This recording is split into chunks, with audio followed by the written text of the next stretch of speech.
Good evening, welcome to career point. ఐఐటీలో మంచి rank సాధించాలంటే ఎటువంటి ప్రిపరేషన్ అవసరం, వీటి గురించి తెలియచేయడానికి మనతో పాటు velocity IIT academy directors Vamsikrishna గారు అలాగే రాధాకృష్ణ గారు ఉన్నారు. వారిని అడిగి మరిన్ని విషయాలు తెలుసుకుందాం. హలో అండి. హలో. సో రాధాకృష్ణ గారు, మీరు చెప్పండి, మీరు ఏ సబ్జెక్ట్ టీచ్ చేస్తారు, ఎన్ని ఇయర్స్ ఎక్స్పీరియన్స్ ఉంది మీకు? నమస్కారం అండి. ఈ ఐఐటి కోచింగ్లో నాకు 25 సంవత్సరాల అనుభవం ఉందండి. నా కోచింగ్లో all India first rank, second rank ఇలాంటి వాటితో సహా ప్రతి సంవత్సరం 10లోపు 4 నుంచి 5 ర్యాంకులు, అలాగే ప్రతి సంవత్సరం ఒక 20 to 30 ర్యాంక్స్, 100 లోపు ర్యాంకులు ప్రొడ్యూస్ చేస్తున్నాం కన్సిస్టెంట్గా. సో ఈ ఐఐటి ప్రిపరేషన్లో ఎలాంటి స్టూడెంట్ ఐఐటికి ప్రిపేర్ అవ్వచ్చు, ఐఐటి ప్రిపేర్ అయ్యేటప్పుడు ఎలాంటి జాగ్రత్తలు పాటించాలి, కోచింగ్ ఏ విధంగా ఉండాలి, ప్రిపరేషన్ ఏ విధంగా ఉండాలి, ఇవన్నిటి మీద మాకు కంప్లీట్ అనుభవం ఉందండి. నేను నాతో పాటు సార్ ఇంట్రడ్యూస్ చేస్తారు. ఓకే. సో వంశీకృష్ణ గారు, మీరు చెప్పండి, మీరు ఏ సబ్జెక్ట్ టీచ్ చేస్తారు, ఎన్ని ఇయర్స్ ఎక్స్పీరియన్స్ ఉంది, అంటే ఎంతోమంది స్టూడెంట్స్ని మీరు తీర్చిదిద్దారు ఐఐటీలో, సో దాని గురించి చెప్పండి. నేను చూడడానికి చాలామంది అంటారండి, మీరు చూడడానికి యంగ్గా కనిపిస్తున్నారు, మీరేమో 10 years ఎక్స్పీరియన్స్ ఉంది అంటారు. I don't know how to respond to that. కాకపోతే నేను 2002లో నా గ్రాడ్యుయేషన్ కంప్లీట్ అయిందండి. 2002 తర్వాత నుంచి నేను ఐఐటి టీచింగ్లో ఉన్నానండి. నేను గ్రాడ్యుయేషన్ ఐఐటి మెడ్రాస్లో బీటెక్ కంప్లీట్ చేశాను. తర్వాత ఒక 7 years ఐఐటి కోచింగ్ చేసిన తర్వాత ఒక 2 years మళ్ళీ ఎంబీఏ ఐఎం బెంగళూరులో ఎంబీఏ పోస్ట్ గ్రాడ్యుయేషన్ చేశానండి. ఆ తర్వాత కొన్ని అడ్మినిస్ట్రేటివ్ పోస్టులో కూడా ఉన్నాను. తర్వాత నారాయణ చైతన్య కాంగ్లామరేషన్ అనే చైనా బ్యాచ్ అనే దానిలో నేను రాధాకృష్ణ గారితో we were privilege to be together. మేము లాస్ట్ 4 years నుంచి టుగెదర్ వర్క్ చేశాము. సో సార్ చెప్పినట్టుగా ఆల్ ఇండియా టాప్ 10లో 4 to 5 ranks almost every year, below 125 to 30 ranks every year అలా తెచ్చుకునే దానిలో we were also there. We were privilege that way.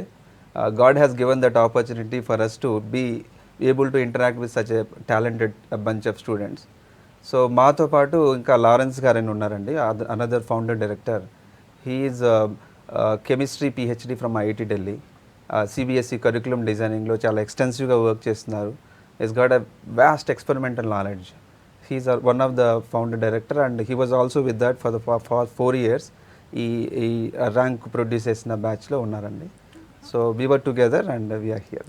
Okay, call తీసుకుందాము. Srinivas from Warangal. Hello. Hello madam. Srinivas గారు, good evening అండి. Good evening madam. ఈ question అడగండి. Hello. TV volume తగ్గించి మాట్లాడండి. Good evening madam. మేము వంశీతాతో మాట్లాడతాం మేడం. చెప్పండి. Okay madam. Good evening sir. Good evening అండి, చెప్పండి. మా అబ్బాయి ఇంటర్ సెకండ్ ఇయర్ చదువుతున్నాడు అండి. రైట్ అండి. మా అబ్బాయి inter second year brilliant IAS కాలేజ్లో చదువుతున్నాడు. ఓకే అండి. మెయిన్స్లో 150+ వస్తున్నాయి. ఓకే అండి. అబ్బాయి మరి అడ్వాన్స్కు రీచ్ అవుతాడా కాడా అనే ఆలోచన మీద ఉన్నాం సార్. అంటే మీరు అన్న ఎగ్జామినేషన్ మెయిన్స్ అనేది ఆ కోచింగ్ సెంటర్ వాళ్ళు పెడుతున్నటువంటి ప్రాక్టీస్ ఎగ్జామినేషన్ అండి. సో ఆ ప్రాక్టీస్ ఎగ్జామినేషన్ స్టాండర్డ్ ఎలా ఉంది, దాని మోడల్ ఎలా ఉంది, దాన్ని మనం బేస్ చేసుకొని ఆ మార్కులు కరెక్ట్గా ఉన్నాయో లేదో చెప్పగలమండి. బట్ ఎనీవే, ఇప్పుడు సెకండ్ ఇయర్కి వచ్చేటప్పటికి ఆల్మోస్ట్ ఇప్పుడు వాళ్ళు బోర్డ్ ఎగ్జామినేషన్లో బిజీగా ఉన్నారు. బోర్డ్ ఎగ్జామినేషన్స్ అయిపోయిన తర్వాత వాళ్ళకి ఈ mains related syllabus, extra syllabus ఏదైతే ఉంటుందో దాని మీద కమాండ్ వస్తుంది. సో అప్పుడు వాళ్ళు మెయిన్స్ ప్రిపరేషన్కి ఇంకా కొంచెం బెటర్ ఎక్విప్డ్గా ఉంటారండి. ఆ తర్వాత మీకు ఎలాగో 10 days మెయిన్స్ ప్రిపరేషన్కి మీకు వస్తుంది. ఆ టైంలో మీరు బాగా యూటిలైజ్ చేసుకున్నట్లయితే ఖచ్చితంగా చేయొచ్చండి. సో లాస్ట్ ఇయర్ మనం కట్ ఆఫ్ తీసుకున్న దాన్ని బట్టి చూస్తున్నట్లయితే if the papers were moderate, మీరు ఆల్రెడీ మీ బాబు ఎక్స్పోజ్ అయిన పేపర్స్, ఈ హ్యాస్ ఎ గుడ్ ఛాన్స్ అండి. ఆ 10 days there will be very crucial time. ఆ క్రూషియల్ టైంలో ఎస్పెషల్లీ ఫిజిక్స్లో ఆ ఎక్స్ట్రా సిలబస్ మీద కొంచెం ఫోకస్ చేయాల్సి ఉంటుందండి. విత్ దట్ ఖచ్చితంగా మెయిన్స్లో he can get a decent rank అండి. సో రాధా గారు, మీరందరూ అంటే పాత కొలీగ్స్, మీ కొలీగ్స్ అందరూ కలిసి వెలోసిటీ ఐఐటి అకాడమీ స్టార్ట్ చేస్తారు. అసలు ఇన్స్పిరేషన్ ఏంటి, మీకు ఎందుకు స్టార్ట్ చేయాలనిపించింది? అంటే present existing school system, college సిస్టంలో చాలా ఫ్లాస్ ఉన్నాయండి. స్టూడెంట్ విపరీతమైన ఒత్తిడికి గురవుతున్నాడు. అలాగే ఓవరాల్ డెవలప్మెంట్ లేకుండా వాళ్ళని రోజుకి 14 అవర్స్ స్కూల్లో కానీ కాలేజీలో కానీ కూర్చోబెట్టి వాళ్ళకి ఐఐటి ర్యాంక్ తెప్పిద్దామనే ప్రయత్నంలో ఈవెన్ ఈ ఫండమెంటల్స్ బోర్డు సిలబస్ని కూడా నెగ్లెక్ట్ చేస్తూ, కమ్యూనికేషన్ స్కిల్స్ నెగ్లెక్ట్ చేస్తూ ఈ సిస్టము డే బై డే కంప్లీట్గా డ్యామేజ్ అవుతున్నదండి. సో మేము ఈ స్ట్రెస్ ఫ్రీ ఎడ్యుకేషన్, అలాగే ఎడ్యుకేషన్ లెర్నింగ్ విత్ లైకింగ్, ఈ కాన్సెప్ట్తో ఐఐటి ర్యాంక్ తెప్పించవచ్చు అని మేము ముగ్గురం ఒక 2 years బట్టి వర్కౌట్ చేసి ఈ వెలాసిటీ స్టార్ట్ చేయడం జరిగింది. ఓకే, సో వంశీ గారు, మీరు కూడా బీటెక్ ఐఐటి చెన్నైలో చేశారు. అంత పెద్ద ఇన్స్టిట్యూట్లో చేసి టీచింగ్ ఫ్యాకల్టీకి ఎందుకు వచ్చారు? మీరు మంచి జాబ్స్ దొరుకుతాయి కదా మీకు, అలా కాకుండా టీచింగ్ ఫ్యాకల్టీకి ఎందుకు వచ్చారు? ప్లస్ మీరు ఐఐటి కోచింగ్ తీసుకున్నప్పటికీ some years back, for example 14 years back తీసుకున్నారు. అప్పటికి ఇప్పటికి ఐఐటి కోచింగ్లో ఎంత తేడాలు వచ్చాయంటారు? రైట్ అండి, అది నేను 97లో ఐఐటి ఎగ్జామ్ రాశానండి. 97లో నేను ఏపీఆర్ చేసి నాగార్జున సాగర్లో చదివాను అనమాట. నేను తెలుగు మీడియం చదివాను. సో ఆ టైంలో ఐఐటి గురించి పెద్ద అవేర్నెస్ లేదండి. ఆ టైంలో హైదరాబాద్లో రామయ్య గారు ఒక ఇన్స్టిట్యూట్ బాగా ప్రామినెంట్గా ఉండేది. రిమైనింగ్ అన్ని ఎంసెట్ ఇన్స్టిట్యూట్స్ బాగా మన 2 తెలుగు రాష్ట్రాల్లో బాగా ఫేమస్గా ఉండేవి. ఆ టైంలో మాది ఓన్ ప్రిపరేషన్గా ఉండేది. కాంపిటీషన్ బాగా తక్కువ ఉండేది. Around 2400 members were writing IIT examination. అప్పుడు డిస్క్రిప్టివ్ మోడల్ ఉండేది. సో స్టూడెంట్ నిజంగా కాన్సెప్చువల్ క్లారిటీ ఉంటేనే ఉండేదన్నమాట, చేయగలిగేట్టుగా. సో ఆ టైప్ ప్యాటర్న్ అనేది దట్ వాజ్ యాక్చువల్లీ గుడ్. ఆ టైప్ ప్యాటర్న్ వల్ల స్టూడెంట్ రియల్ అబిలిటీ అనేది మనం టెస్ట్ చేయడానికి ఛాన్స్ ఉంది. బట్ ఇప్పుడు టైం చాలా చేంజ్ అయింది. ఇప్పుడు number of students last year 15 లక్షల మంది అపియర్ అయ్యారనమాట. 15 లక్షల మందికి డిస్క్రిప్టివ్ ఎగ్జామినేషన్ పెడితే అది మరి కరెక్షన్ అనేది ఇట్స్ నాట్ ప్రాక్టికలీ పాసిబుల్. అందువల్ల ఆబ్జెక్టివ్ ప్యాటర్న్గా మారిందనమాట. ఎప్పుడైతే ఆబ్జెక్టివ్ ప్యాటర్న్గా మారిందో అప్పుడు ఈ సోకాల్డ్ ఐఐటి కోచింగ్ సెంటర్స్ అది వాళ్ళకి మంచి ఆపర్చునిటీగా అయింది. సో మెనీ పీపుల్ ఆ మోడల్ బేస్డ్ ప్రిపరేషను ఆప్షన్స్లో యాక్చువల్లీ కాన్సెప్ట్స్ అంత క్లారిటీగా లేకపోయినా సరే ఈ ఆ ఆప్షన్స్ని బట్టి ఏదో విధంగా ఎలిమినేషన్ సబ్స్టిట్యూషన్ విధంగా చెక్ చేసేసుకొని 70% 80% క్లారిటీతోనే students they are able to crack. ఆ విధంగా మనకి ఎస్పెషల్లీ మన తెలుగు రాష్ట్రాల్లో ఆబ్జెక్టివ్ ఎగ్జామినేషన్ మోడల్ ఎప్పుడైతే ఇంట్రొడ్యూస్ చేశారో అప్పటి నుంచి మనకి ర్యాంక్స్ చాలా బాగా వస్తున్నాయన్నమాట. సో దాంతో ఏమైందంటే they cracked a formula. Objective examination ఐఐటిని ఎలా క్రాక్ చేయాలనేది they have got a formula. ఆ ఫార్ములాని బాగా ఇంప్లిమెంట్ చేశారు. That has been very successful. కాకపోతే ఇప్పుడు ఐఐటీస్లో మీరు చూసారనుకోండి, ఐఐటి ప్రొఫెసర్స్ కానీ the founders whoever are there, they are not very happy with the output that we are giving. Students objective మోడ్లోనే వెళ్తున్నారు. ఎస్పెషలీ తెలుగు రాష్ట్రాల నుంచి వచ్చిన వాళ్ళని ఏబిసిడి బ్యాచ్ అంటారు. అంటే ఓన్లీ ఏబిసిడి ఆప్షన్స్ మాత్రమే చూస్తున్నట్టు అనమాట. వాళ్ళకి ఓవరాల్ డెవలప్మెంట్ మీద అసలు కాన్సన్ట్రేషన్ ఉండదని, ప్రాక్టికల్ తెలియకుండా just short cut methods use చేసి కరెక్ట్ ఆప్షన్ చూస్ చేసుకునే ఛాన్సెస్ ఎక్కువ ఉన్నాయన్నమాట. ఐఐటిలో అంటే ఆబ్వియస్లీ కంప్లీట్గా దాని మీద డిపెండ్ కాలేం కానీ, but definitely there is that contribution. More the practice better you are, ఆ టైప్ అనమాట, రాదర్ దాన్ కాన్సెప్చువల్ క్లారిటీ. ఆ ప్రాసెస్లో ప్రాక్టికల్ నాలెడ్జ్ గురించి మనం we are not able to focus at all. ఎందుకంటే only objective preparation, maths, physics, chemistry. Except maths, physics, chemistry objective examination తప్ప మిగిలినవన్నీ out of syllabus.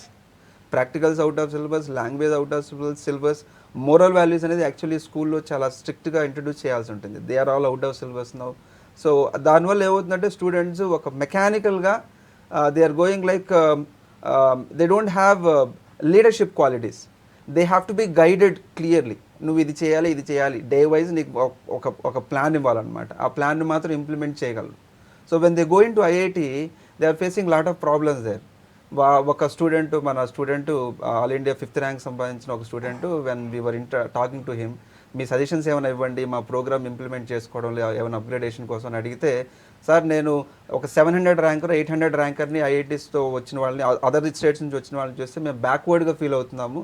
Because they are very confident, they can manage many things, they are self driven, they can put forth their ideas very clearly, they can make friends, I feel intimidated by seeing them అనే kind of feeling ఇస్తున్నారు. Communication skills కూడా చాలా తక్కువ. Definitely that is actually causing a problem. Okay, call తీసుకుందాము. Krishnaveni from Hyderabad. Hello. Hello అండి. Good evening అండి. Good evening madam. మీ question అడగండి. Hello madam. చెప్పండి. Good evening madam.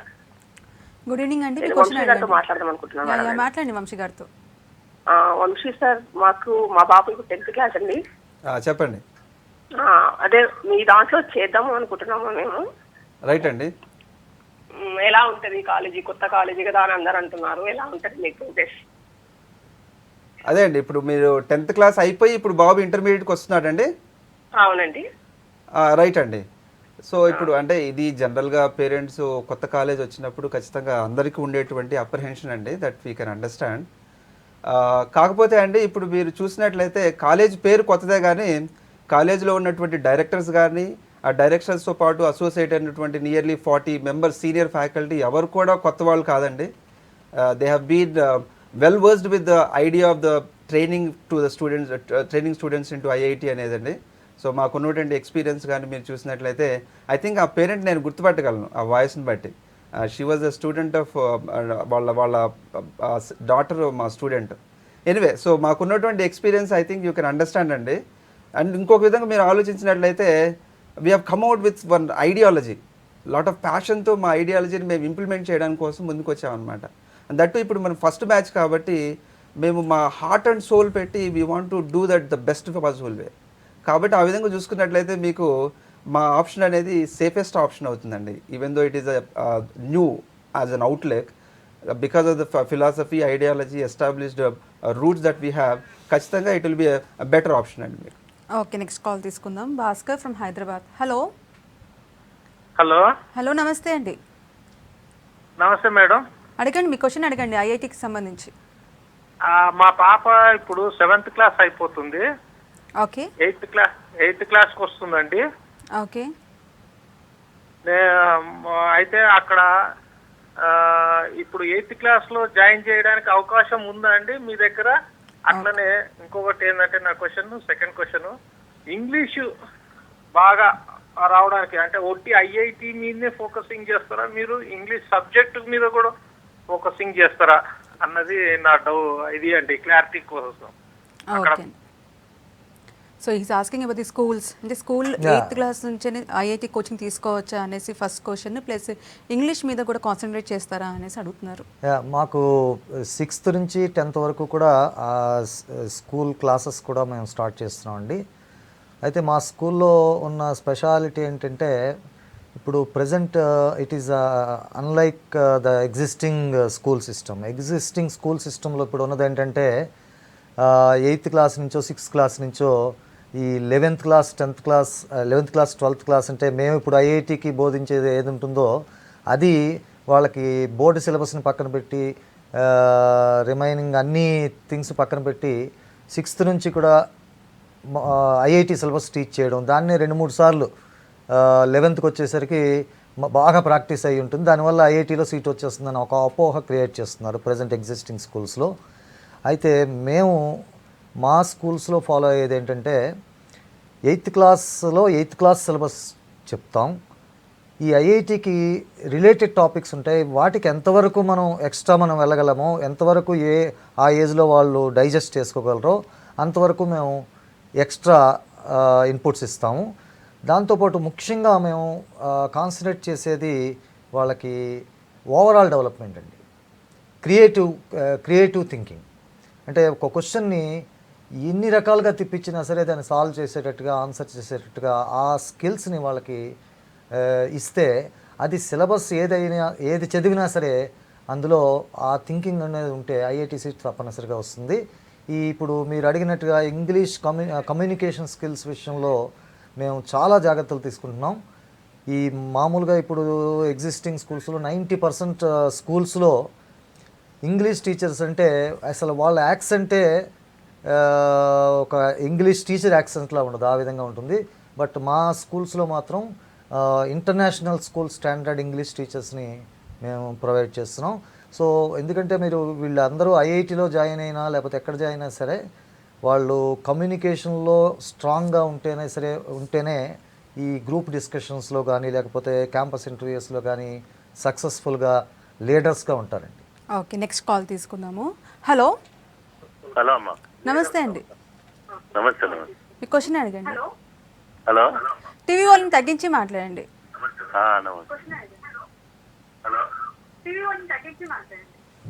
హలో, నమస్తే. చెప్పండి, మీ క్వశ్చన్ అడగండి. మా అబ్బాయి. చెప్పండి.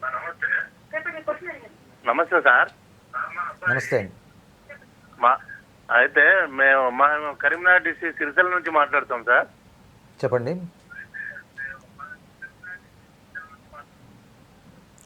సో రాధా గారు, మీరు ఎన్నో ఇయర్స్ నుంచి ఫ్యాకల్టీగా చేస్తున్నారు, ఎంతో మందిని స్టూడెంట్స్ చూస్తారు, ఎంతో మంది స్టూడెంట్స్కి ఐఐటి ర్యాంక్స్ సంపాదించారు. సో జనరల్గా ఐఐటి నిజంగా అంత టఫ్గా ఉంటుందా, లేదంటే మనమే క్రియేట్ చేస్తాం అంత టఫ్గా ఉంటుంది, 6th క్లాస్ నుంచి వీళ్ళకి ప్రిపరేషన్ అవసరము అనేసి? 6th క్లాస్కి అంత నాలెడ్జ్ ఉంటుందంటారు అసలు ఐఐటి చదువుకోవాలి? ఇప్పుడు జనరల్గా మా కజిన్ ఒక అబ్బాయి ఉన్నాడు, 6th క్లాస్ చదువుతున్నాడు, ఎక్స్ట్రా క్లాసెస్ అంటాడు. ఎందుకు అంటే ఐఐటీలో ఏం నేర్పిస్తున్నారు అంటే తెలియదు. సో ఇంత అవసరం అంటారు, ఇంత ప్రెషర్ 6th క్లాస్ నుంచి అవసరం అంటారా? చెప్పండి. ఇప్పుడు ఐఐటి అనేది మీరు చెప్పినట్టుగా it is one of the toughest exams in the world, not only in India. అయితే దానికి ఉన్న క్రేజ్ని మన తెలుగు స్టేట్స్లో ఎన్కేష్ చేసుకున్నంతగా ఏ స్టేట్లో కూడా చేయడం లేదండి. మిగతా స్టేట్స్ వాళ్ళు ఆడుతూ పాడుతూ చదువుతూ వాళ్ళు ఆల్ ఇండియా ర్యాంక్స్ తెచ్చుకుంటున్నారు. ఇప్పుడు మనం పర్టికులర్గా ఈ ఆబ్జెక్టివ్ ప్యాటర్న్ వచ్చిన తర్వాత దీన్ని అడ్వాంటేజ్గా తీసుకుని ఒక ప్రాక్టీస్ బేస్డ్ సిస్టమ్ని వీళ్ళు డెవలప్ చేసి ఇప్పుడు మన తెలుగు స్టేట్స్లో at the cost of overall development IIT ranks సాధించడం జరుగుతున్నది. అయితే ఐఐటి ర్యాంక్ రావాలంటే ఓవరాల్ డెవలప్మెంట్ పోగొట్టుకోవాల్సిన అవసరం లేదు, కమ్యూనికేషన్ స్కిల్స్ పోగొట్టుకోవాల్సిన అవసరం లేదు. 6th క్లాస్ నుంచి కూడా 14 hours కూర్చొని చదవాల్సిన అవసరం లేదండి. వాళ్ళలో పెంపొందించుకోవాల్సింది ఏంటంటే క్రియేటివ్ థింకింగ్, ఇందాక చెప్పినట్టుగా. అలాగే వాళ్ళు ఒక సబ్జెక్ట్ చదివేటప్పుడు వాళ్ళకి ఈ మెమరీ బేస్డ్ కాన్సెప్ట్స్ ఉంటాయి, అవి మాత్రం థరోగా చేసుకొని ఈ అప్లికేషన్ ఓరియంటెడ్ ఇలాంటి క్వశ్చన్స్ని వాళ్ళు కంప్లీట్గా కాన్సన్ట్రేట్ చేయట్లేదండి. ఈ 6th క్లాస్ నుంచి కూడా ఐఐటికి చదవడం అంటే ఇప్పుడు స్కూల్ ఫౌండేషన్లో ఇప్పుడు ఈ స్కూల్స్లో జరుగుతుంది ఏంటంటే స్కూల్ లెవెల్ నుంచి ఐఐటి ఫౌండేషన్ ట్యాగ్ అనేది లేకపోతే స్కూల్లో అడ్మిషన్ జరగడం లేదు. ఆ పేరుతో ఐఐటి ఫౌండేషన్ అంటే ఏం చేయాలో తెలియదు, ఐఐటి ఫౌండేషన్ పేరుతో అసలు ఫౌండేషనే లేకుండా చేస్తున్నారు. అందువల్ల మా ఉద్దేశం ఏంటంటే 6th క్లాస్ నుంచి ఐఐటి అనేది రిడిక్యులస్. 8th క్లాస్ నుంచి కూడా వాళ్ళకి రిలేటెడ్ టాపిక్స్ ఉంటాయి కాబట్టి కొంత ఎక్స్టెన్షన్స్ మనం టీచ్ చేయడానికి అవకాశం ఉంటుంది. 6th క్లాస్ నుంచి అయినా 7th నుంచి అయినా వాళ్ళకి మనం ఒక జాగ్రత్తగా చూసుకోవాల్సింది వాళ్ళ ఒరిజినాలిటీ కిల్ అవ్వకుండా చూసుకోవడం, వాళ్ళలో క్రియేటివ్ థింకింగ్ సబ్జెక్ట్లో ఇంట్రెస్ట్ డెవలప్ చేయడం, అది మనం చూసుకోవాలి. ఓకే, సో వంశీ గారు, ఐఐటి ర్యాంక్ రావాలంటే స్టూడెంట్కి ఎటువంటి క్వాలిటీస్ ఉండాలంటారు? అండ్ ఇది మీరు ఫస్ట్ ఇయర్ స్టార్ట్ చేస్తున్నారు వెలాసిటీ ఐఐటి అకాడమీ అనేది. How it is different from the other IIT foundation schools and IIT foundation colleges? చాలా పెద్ద క్వశ్చన్ అడిగారండి. ఓకే, అంటే హౌ ఇస్ ఇట్ డిఫరెంట్ అనేది నేను ఒకసారి చెప్తానండి. So as far as schools are concerned, sir already చాలా ఎలాబరేట్ చేశారు. ఇప్పుడు ప్రస్తుతానికి ఉన్నటువంటి మెజారిటీ ఆఫ్ ద స్కూల్స్ ఎలా ఉన్నాయంటే వాళ్ళు ఐఐటి ఫౌండేషన్ అంటారు, కానీ ఆ పేరుతో వాళ్ళు చేసేది ఏంటి, ఐఐటి టీచ్ చేస్తారు. అట్ 8th క్లాస్ నుంచి ఐఐటి టీచ్ చేస్తారు, 8th ఒకసారి టీచ్ చేస్తారు, 9th ఒకసారి టీచ్ చేస్తారు, మళ్ళీ 10th, అలా రిపీటెడ్గా టీచ్ చేయడం వల్ల వాళ్ళకి ఫెమిలారిటీ వస్తుంది అనేది ఐడియా అనమాట. That's the existing system right now. దానిలో ఫెమిలారిటీ పెరుగుతుంది కంపల్సరీగా, కాకపోతే సార్ అన్నట్టుగా క్రియేటివిటీ పోతుంది. ఫెమిలారిటీ కోసమే అలవాటు పడ్డ వాళ్ళు కొత్తగా ఆలోచించి ఓన్గా ఆలోచించి అలవాటు ఉండదు, ఆ పేషెన్స్ ఉండదు అనమాట. So creativity will be totally gone. మీరు ఐఐటి తీసుకున్నారంటే ఎక్కడ కూడా మీకు ఫెమిలియర్ క్వశ్చన్ అని ఉండదు, ఖచ్చితంగా మీరు ఓన్గా చేయాల్సిందే. ఆ 2 hours or 3 hours టైంలో అప్పటికప్పుడు మనం ఓన్గా ఆలోచించి చేయాల్సి ఉంటుంది అనమాట. So inspired of all that student ability వల్ల తను ఉన్నటువంటి ఇన్నేట్ టాలెంట్ వల్ల చేయగలగచ్చు, బట్ ఈ ప్రిపరేషన్ అనేది మాత్రం తనకు ఉపయోగపడదు ఖచ్చితంగా. అదే ఇప్పుడు what we are planning to do is డైరెక్ట్గా ఐఐటి టీచ్ చేయడం కాదండి. ఇప్పుడు మన టెక్స్ట్ బుక్స్ చూసుకున్నట్లయితే 6th క్లాస్ నుంచి 9th 10th వరకు చాలా నీట్గా చాలా సైంటిఫిక్గా డిజైన్ చేస్తున్నాయి అవి. సో దానిలో ప్రతి టాపిక్ కూడా they start with an activity, and ఆ యాక్టివిటీ చేస్తే ఆటోమేటిక్గా ఆ సబ్జెక్ట్ మీద ఇంట్రెస్ట్ క్రియేట్ అవుతుంది. సో అది టెక్స్ట్ బుక్ ప్రస్తుతానికి అసలు ఓపెన్ చేయట్లేదు పిల్లలు, ఎందుకంటే అది టైం వేస్ట్ అనుకుంటారు యాక్చువల్గా. ఆ యాక్టివిటీని కంపల్సరీ చేయించాలి. So we are working on activity based learning, activity చేసి ఆ సబ్జెక్ట్ మీద ఇంట్రెస్ట్ తీసుకురావడం అనేది. సిక్స్త్ క్లాస్లో వాడికి సబ్జెక్ట్ రావడం కాదు ఇంపార్టెంట్, సబ్జెక్ట్ మీద ఇంట్రెస్ట్ రావడం అనేది ఇంపార్టెంట్ అనమాట. ఆ ఇంట్యూటివ్ ఫీలింగ్ రావడం అనేది ఇంపార్టెంట్ అనమాట. సో స్కూల్స్లో మా ఐడియా ఏంటంటే mostly activity based learning and at the same time overall డెవలప్మెంట్కి అక్కడే సీడ్ పడాల్సి ఉంటుందండి. కమ్యూనికేషన్ స్కిల్స్ అనేది మెయిన్లీ మనకి 6th 8th క్లాస్లోనే కమ్యూనికేషన్ స్కిల్స్ బాగా ఇంప్రూవ్ అవుతాయి. ఆ తర్వాత కమ్యూనికేషన్ స్కిల్స్ ఇంప్రూవ్ అవడం అనేది అంత ఈజీ కాదు. దట్ ఈస్ ద ఏజ్, సైకలాజికల్గా కూడా that's what people say scientifically. కాబట్టి 8th క్లాస్ వరకు ఇంగ్లీష్ మీద కొంచెం ఫోకస్ చేయాల్సి ఉంటుంది. అది మేము definitely we are taking that part in to. And every practical that is there in the curriculum has to be done. ఇప్పుడు ప్రాక్టికల్స్ ఓన్లీ నామమాత్రం అవుతున్నాయి అనమాట. స్టూడెంట్స్ ప్రాక్టికల్ చేయట్లేదు, కాకపోతే వాళ్ళ ప్రాక్టికల్స్ ఫుల్ మార్క్స్ వస్తాయి, ఏదో విధంగా మేనేజ్ చేసేస్తారు ఎగ్జామినేషన్లో. సో అది మేము కంపల్సరీగా ప్రాక్టికల్స్ ఎవ్రీ 2 వీక్స్కి ఒక ప్రాక్టికల్ అయ్యే విధంగా మనం చూస్తాం అనమాట. సో ఓవరాల్ అది కాకుండా ఏంటంటే ఇప్పుడు జనరల్గా మీరు ఏదైనా ఒక ఇన్స్టిట్యూట్కి వెళ్ళారనుకోండి, you have to study for 14 hours, 14.5 hours, only then you can get IIT అనేది దట్స్ వాట్ దే సేయింగ్. అంటే వాళ్ళ కరికులం ప్రకారం దట్ ఈస్ కరెక్ట్ ఓన్లీ. కరికులంని ఇంకా సైంటిఫిక్గా డిజైన్ చేస్తే what we believe strongly is that student అంత కష్టపడాల్సిన అవసరం లేదు, మేము కష్టపడాలి. ఎవరైతే ప్రోగ్రామ్ డిజైన్ చేస్తున్నారో వాళ్ళు కష్టపడి, టీచర్స్ కష్టపడి స్టూడెంట్స్ మీద స్ట్రెస్ తగ్గించాలి. సో మేము అనుకుంటున్నది ఏంటంటే ప్రోగ్రామ్ని ప్రాపర్గా డిజైన్ చేసినట్లయితే 9 hours of serious study and 1.5 hour of optional study అనేది పర్ డే కానీ చేసుకున్నట్లయితే 2 yearsలో student he can be able to get through. అది దానికి మీరు అన్నట్టుగా what is the minimum qualities the student should have అనేది ఫస్ట్ అండ్ ఫార్మోస్ట్ సబ్జెక్ట్ మీద ఇంట్రెస్ట్ ఉండాలి.